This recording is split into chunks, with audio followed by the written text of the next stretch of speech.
अस्सलाम वालेकुम।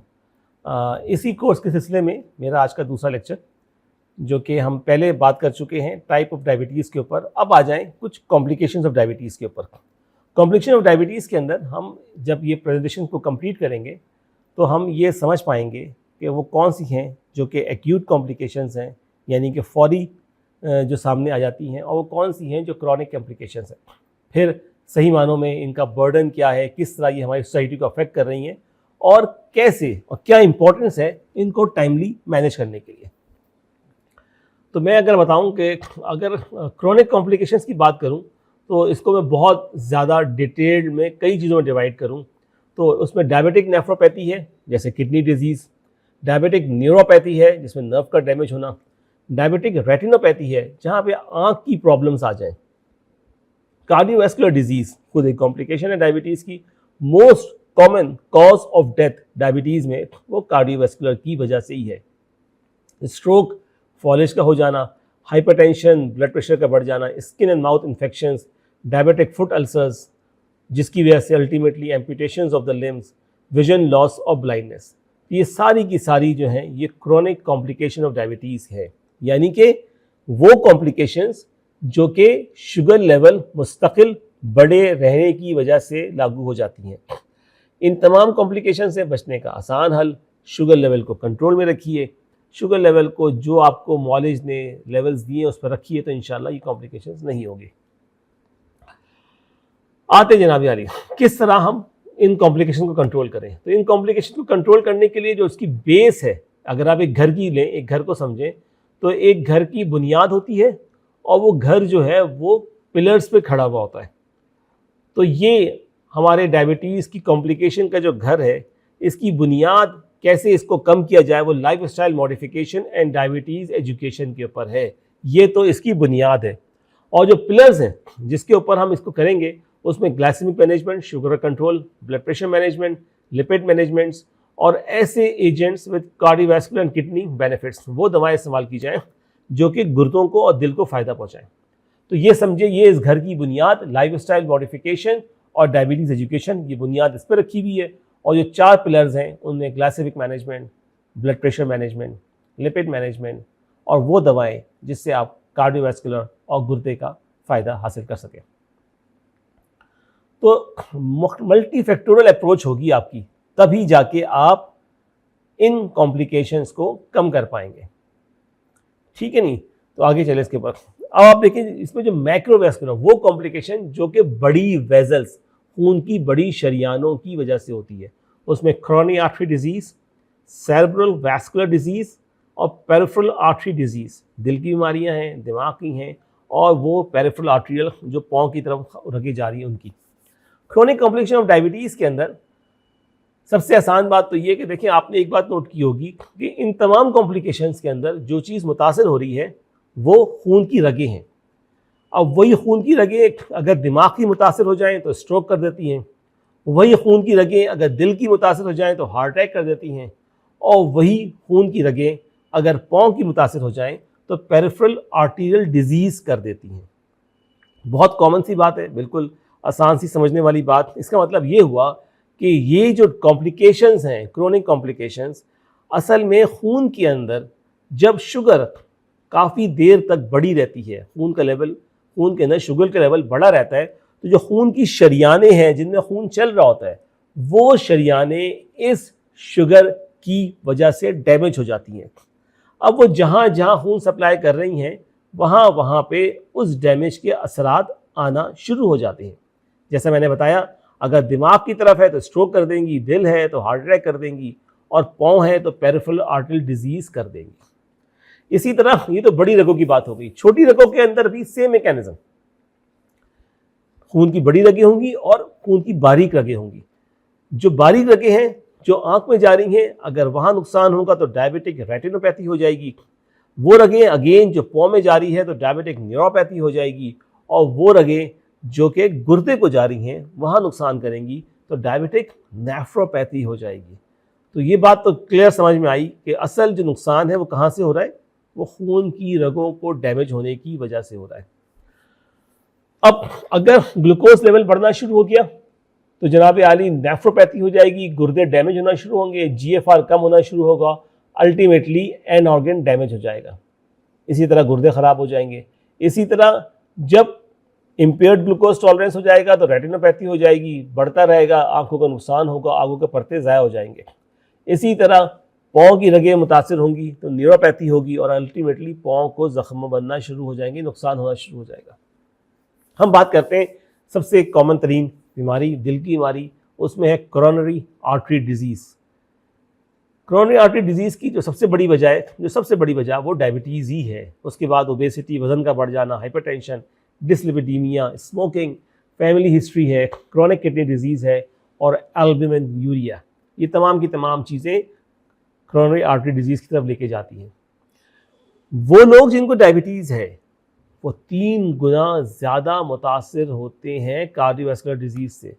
बल्कि अगर ये कहा जाए कि सबसे ज़्यादा शुगर के मरीज़ों में जो अमवात होती हैं वो कार्डियोवैस्कुलर डिजीज़ की वजह से होती है। ठीक है, तो वो लोग जिनको शुगर नहीं है और जिनको शुगर है उनमें 3 से 4 गुना का फ़र्क पड़ जाता है कार्डियोवैस्कुलर डिजीज़ के होने का। जैसे जैसे उम्र बढ़ती चली जाएगी वैसे वैसे शुगर के मरीज़ों में कार्डियोवैस्कुलर डिजीज़ के इम्कानात भी बढ़ते चले जाएंगे। सब एक बहुत major risk factor coronary artery disease का वो डायबिटीज़ ही है। यहाँ तक कि higher rates of mobility, mortality and reinfection after MI, वो लोग जिनको MI हो जाए, एक दफ़ा दिल का अटैक हो जाए, उनको डायबिटीज़ हो, उनमें मोर्टेलिटी 50% से भी ज़्यादा बढ़ जाती है डायबिटीज़ के अंदर।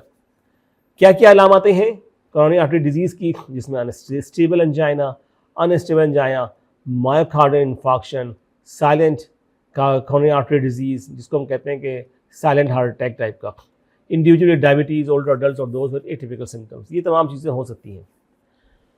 तो अगर इसको समअप किया जाए आपको कि sum up diabetes and cardiovascular risk के ऊपर अगर आप इस फिगर को गौर से देखें, ज़रा ली हुई पिक्चर है इसके अंदर, तो आप ये देख सकते हैं कि तकरीबन 11.3% लोगों के अंदर ये US का डाटा है जो हमारे पास मौजूद है आपका, तो ये ह्यूज नंबर्स हैं। 14% ऑल केस मोर्टेलिटी बढ़ जाती है, 45% जो है पेशेंट हॉस्पिटलाइजेशन बढ़ जाती है, 23% चांसेस ये हैं कि वो लोग जो साउथ एशिया के जिनको डायबिटीज़ हैं उनके अंदर हार्ट अटैक के चांसेस बढ़ जाते हैं। तो काफ़ी एक कॉम्प्लिकेटेड किस्म का डाटा है जो ये शो करता है कि जनाब अगर एक दफ़ा डायबिटीज़ हो जाए तो किस तरह कार्डियोवैस्कुलर रिस्क बढ़ सकते हैं। जहाँ कार्डियोवैस्कुलर बढ़ जाते हैं वहीं पे सेरेब्रल वैस्कुलर यानी कि दिमागी अमराज भी बढ़ सकते हैं। 20 to 40% पेशेंट में टाइप 2 डायबिटीज़ को अफेक्ट करती है। लीडिंग रिस्क फैक्टर सबसे बड़ा दुनिया भर के अंदर जो स्ट्रोक की वजह है वो CVD है जो डायबिटीज़ के मरीजों में होती है। इंसुलिन रेजिस्टेंस जो कि टाइप 2 डायबिटीज़ के अंदर है is an established independent risk factor है। पेशेंट में diabetes mellitus are 2 to 6 times more susceptible to cardiovascular complication.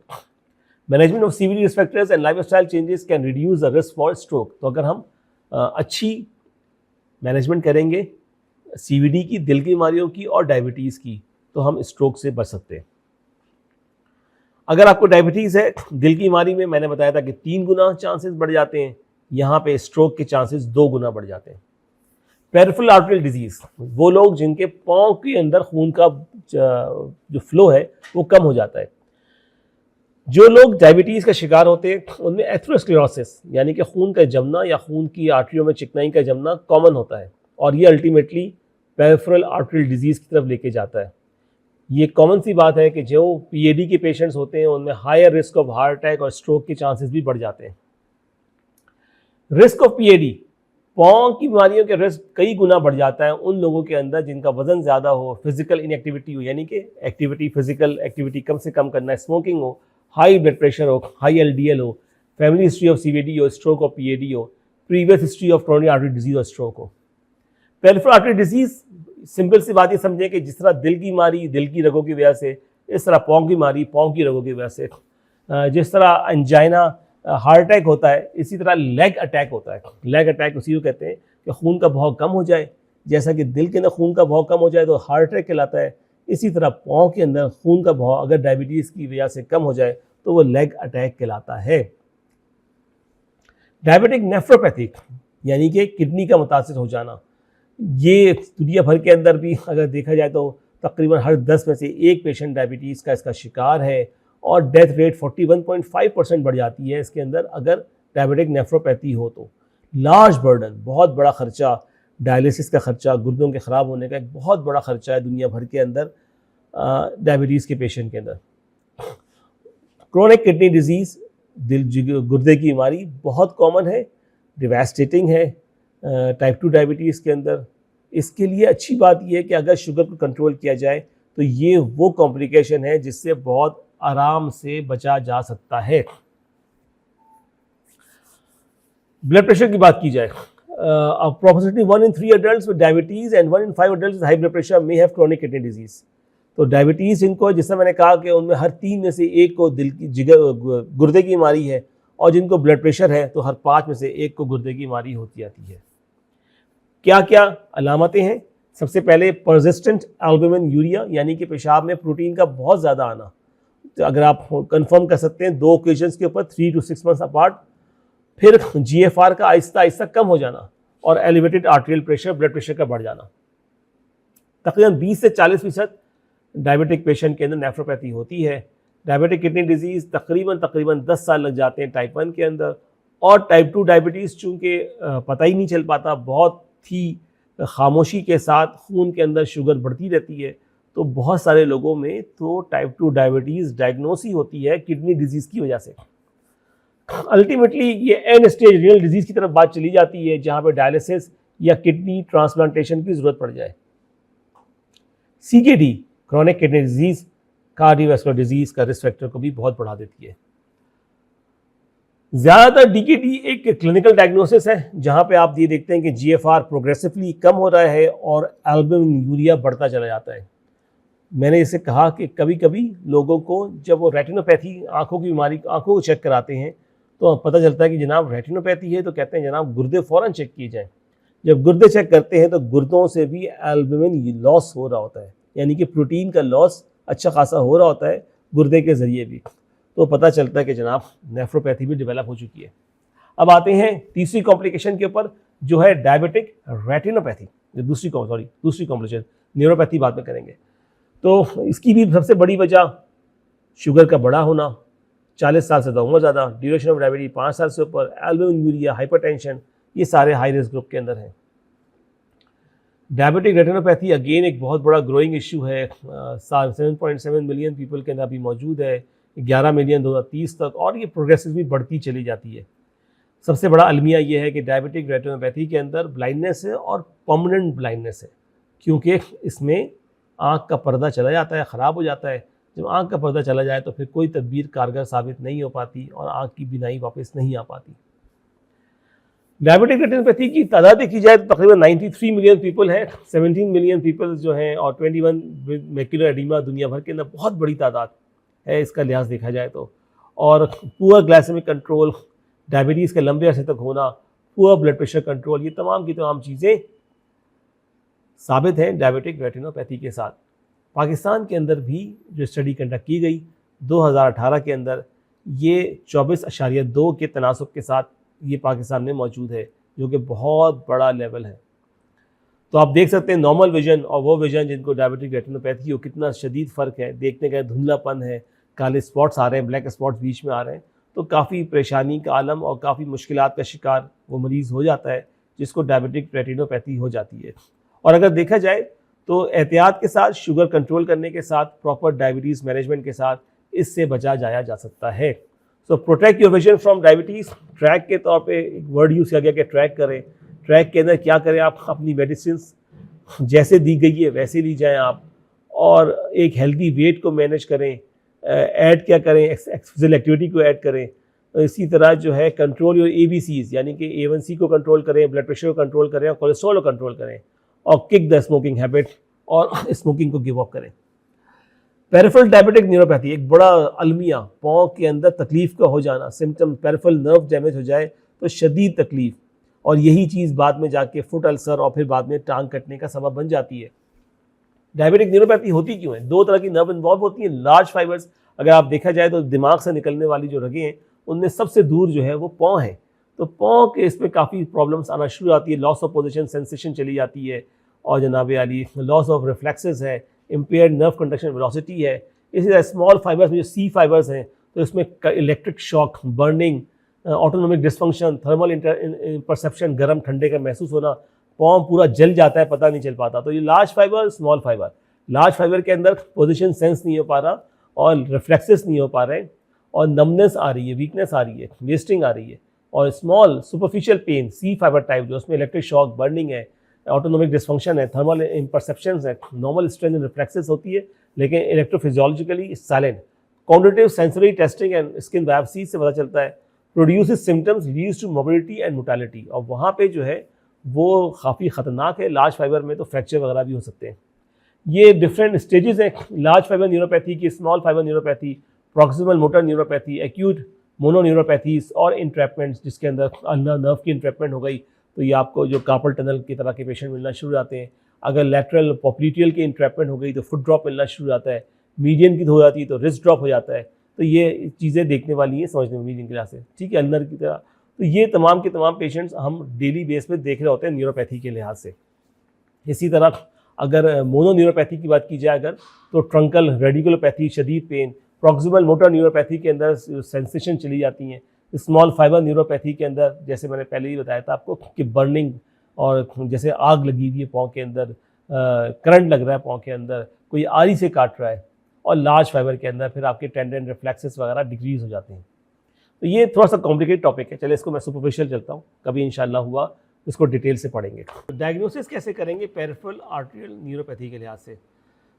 तो कम से कम जैसे मैंने कहा कि मिनिमम 2 एबनॉर्मलिटीज़ हो, abnormal symptoms and sign is recommended to diagnose diabetic peripheral neuropathy, जिसमें बर्निंग है, पिन्स एंड नीडल्स है, पेन है, छुरी से काट रहा हो, इलेक्ट्रिक शॉक लग रहा हो, जैसे लग रहा है कीड़े रेंग रहे हैं पाँव के ऊपर, जनाब आग लगी हुई है।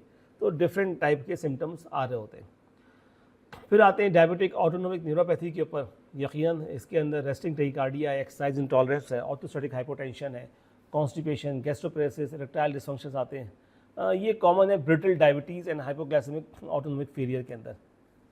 जैसे मैंने कहा कि hypoglycemic low blood sugar level अगर नीचे हो जाए, अनअवेयरनेस हो जाए, ऑटोनोमिक के अंदर यूरिनरी ट्रैक इन्फेक्शंस हैं, यूरिनरी इनकॉन्टिनेंस है, सडन ब्लड प्रेशर ड्रॉप, कभी कभी हाइपोटेंशन हो जाती है, सेक्सुअल डिसफंक्शंस हैं, डाइजेस्टिव प्रॉब्लम्स, कभी ब्लोटिंग हो रही है, कभी डायरिया हो रहा है, कभी कॉन्स्टिपेशन हो रही हैं, फिर damages to the joints, Charcot arthropathy है। ये सारी की सारी चीज़ें ऑटोनोमिक न्यूरोपैथी में हो सकती हैं। एक और कॉम्प्लिकेशन जो एक्यूट है, ये तो पहले हमने बात कर ली सारी क्रोनिक की। एक्यूट जो कि फौरी हो जाए, उसमें टाइप 1 डायबिटीज़ के अंदर डायबिटिक कीटोएसिडोसिस। आसान सी बातें, 3 बातें हैं, डायबिटीज़ होगी, हाइपरग्लाइसीमिया होगा, शुगर बढ़ी हुई होगी, कीटोन्स होंगे और एसिडोसिस होगा। तो 3 बातें होंगी तो डायबिटिक कीटोएसिडोसिस हो जाएगा। ये ज़्यादातर उन जगहों पे होता है जहाँ एब्सोल्यूट डेफिशिएंसी हो इंसुलिन की, और वो कहाँ पे होती है? वो टाइप 1 डायबिटीज़ में होती है। इसमें आप ग्लूकोज लेवल कराते हैं 250 से ऊपर होगा, इलेक्ट्रोलाइट्स कराते हैं जिसमें potassium, sodium, magnesium, calcium, ketones levels बढ़े हुए आएंगे, एवीजी कराएंगे तो एसिडोसिस आ रहा होगा, बाकी क्रेटिन कराएंगे, यूरिन एंड ब्लड कल्चर्स करेंगे इन्फेक्शन के लिए और ईसीजी करा लेंगे। ट्रीटमेंट क्या करेंगे? ट्रीटमेंट आसान है, सबसे इंपॉर्टेंट काम करेक्शन ऑफ फ्लूइड है, correction of hypoglycaemia with insulin, लेकिन ख्याल करेंगे कि शुगर लेवल जो बढ़ गई हैं इसको बहुत तेज़ी से नीचे लेके ना आए। करेक्शन ऑफ इलेक्ट्रोलाइट डिस्टर्बेंसेस, जो इलेक्ट्रोलाइट डिस्टर्ब हो गए, चाहे वो सोडियम हो चाहे वो पोटेशियम हो, इसको करेक्ट किया जाएगा। बाइकार्बोनेट खासकर बड़ा इंपॉर्टेंट है क्योंकि वो शो करता है एसिडोसिस को। Correction of acid base balance है, जब ये ठीक हो जाएगा तो तमाम चीज़ें खुद ब खुद ठीक हो जाएंगी। अंडरलाइंग कॉज को देखना पड़ेगा, ज़्यादा इन कंडीशंस में कोई इन्फेक्शन होता है तो उसकी मैनेजमेंट भी इंपॉर्टेंट है। टाइप 2 डायबिटीज़ के अंदर चूँकि एब्सोल्यूट डेफिशिएंसी नहीं होती इंसुलिन की, तो शुगर लेवल बेतहाशा बढ़ते रहते हैं और कोई कॉम्प्लिकेशन नहीं होती। यहाँ तक कि शुगर लेवल 600, 700, 800, 900, 1000 को भी क्रॉस कर जाते हैं। और इन्हीं पेशेंट के अंदर HHS हाइपरओस्मोलर हाइपरग्लाइसेमिक स्टेट हो जाती है, जिसमें ग्लूकोज लेवल 600 से ऊपर होती है, ज़्यादातर ड्राई माउथ होता है, एक्सट्रीम थर्स्ट एंड फ्रीक्वेंट यूरिनेशंस हैं, फीवर, कोई ना कोई इलनेस, कोई ना कोई कॉम्प्लिकेशन, कोई ना कोई कॉज मौजूद होता है, विजन लॉस और हेलुसिनेशंस हैं। इसमें हाइपरग्लाइसीमिया 3 बातें, हाइपर ऑस्मोलर होगी, स्टेट बढ़ जाएगी, 300 से ऊपर ऑस्मोलरिटी होगी, ग्लाइसीमिया 600 से ऊपर शुगर होगी, और इसके अंदर कीटोएसिडोसिस नहीं होगा। तो ये तमाम की तमाम 2 मेन कॉम्प्लिकेशंस हैं, इनका समझना, इनको जांचना बहुत ज़रूरी है। मैं यहीं पे बात को ख़त्म करूँगा तो इसको मैं जल्दी से समराइज़ कर दूँ अगर, तो कॉम्प्लिकेशन ऑफ डायबिटीज़ के अंदर एक कुछ एक्यूट कॉम्प्लिकेशंस हैं, कुछ क्रॉनिक हैं। एक्यूट में मैं अभी बता देता हूँ, सिर्फ 2 को याद रखें। अगर टाइप 1 डायबिटीज़ है तो आपकी जनाब शुगर बढ़ जाएगी, तो डायबिटिक कीटोएसिडोसिस। और एक्यूट कॉम्प्लिकेशन सब में कॉमन है, कोई भी तरह की डायबिटीज़ हो वो शुगर गिरने की वजह से, उसको हाइपोग्लाइसीमिया कहते हैं। अगर शुगर गिर जाएगी तो बेहोशी हो सकती है, कोमा हो सकता है, वो एक्यूट में हाइपोग्लाइसीमिया।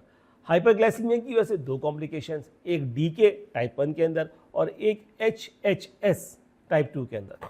इसी तरह क्रॉनिक कॉम्प्लिकेशन की बात की जाए तो हमने बात की है माइक्रोवैस्कुलर कॉम्प्लिकेशंस की और मैक्रोवैस्कुलर कॉम्प्लिकेशंस की। इन 2 को जहन में रखा जाए। माइक्रोवैस्कुलर के अंदर आप याद रखिए रेटिनोपैथी को, नेफ्रोपैथी को और न्यूरोपैथी को।